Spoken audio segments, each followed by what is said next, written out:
അത് വേണ്ട ഇങ്ങോട്ടുണ്ടാക്കല്ലേ. അതെന്ത് വേണ്ട, എന്നെ കളിയാക്കണ്ട.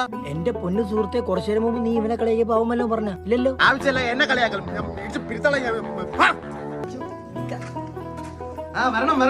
അറിയാലേ മാവൻ എന്നെ കേട്ടാ. അതെന്തൊരു ചോദ്യം അണ്ണാ. ഈ വീട്ടിലെ ഓട്ട് മൊത്തം അണ്ണന് തന്നെ. വലിയ ഉപകാരം. പക്ഷെ അണ്ണന്റെ ചിഹ്നം കറിയപ്പില്ല അണ്ണ. ആൾക്കാർ പിടിച്ച മീൻകറിയിടാ സൂക്ഷിച്ചോ. അച്ഛന്റെ ഇടംപേരെടുത്തിടാൻ പറ്റുമോ? നമ്മളെ ചിഹ്നം അവിടെ ഇങ്ങോട്ട് കളിയാക്കുന്നടാ. അത് വേണ്ട, നിങ്ങൾക്ക് ഓട്ട് വരും മണ്ണ കിട്ടില്ല. ഇറങ്ങി പോയിട്ടാ. അണ്ണാ ജിലേബി ഉണ്ടോ? മുട്ടേ ഡയറി മിൽക്ക്. അയ്യോ അതോ ഇല്ലടാ. എങ്കിൽ നിങ്ങളൊരു കാര്യം ചെയ്യണ. എന്താ മക്കളെ മുട്ട അടിച്ചു തരാം. അല്ല, കടയും പൂട്ടി വീട്ടിൽ പോയിരിക്കണ. ഞാൻ തീരുമാനിക്കണം. നീ ആരാന്ന് പറയാ. ഇങ്ങോട്ട് വേണ്ട. നിങ്ങളെ കട ഞാൻ പൂട്ടിക്കും. ശബരി ഇവൻ കാണിക്കണം നിനക്ക് ശരിയാണെന്ന് തോന്നുന്നു. പറ നീ പറ. എവിടെ നിന്ന് ശരിയാവുന്നത്? അവൻ ഇങ്ങോട്ടെന്തും പറയാം. അവനെ തിരിച്ചു പറയുമ്പോൾ അവന് കൂടി പോകണം. ഇങ്ങനെയാണെങ്കിൽ അച്ഛൻ നമ്മളവിടെ നടക്കാൻ പറ്റൂല. അങ്ങനെയൊക്കെ ആയല്ലേ. നിങ്ങൾക്ക് നല്ല ഉപയോഗമുള്ള ഒരു കാര്യം ഞാൻ പറഞ്ഞുതരാൻ വേണ്ടി നിൽക്കുക. ഇനിയിപ്പോ വേണ്ടല്ലോ. അല്ലെ നീ പറഞ്ഞേക്ക് ഉപകാരമുള്ള കാര്യം തന്നെ. പക്ഷെ നിന്റെ ഈ സ്വഭാവം മാറ്റണം. ഇല്ലേ നമ്മളോട് നടക്കാൻ പറ്റൂല. പറഞ്ഞു തന്നപ്പോ കാല് മറന്നടാ. കാവാലി പട്ടികളെ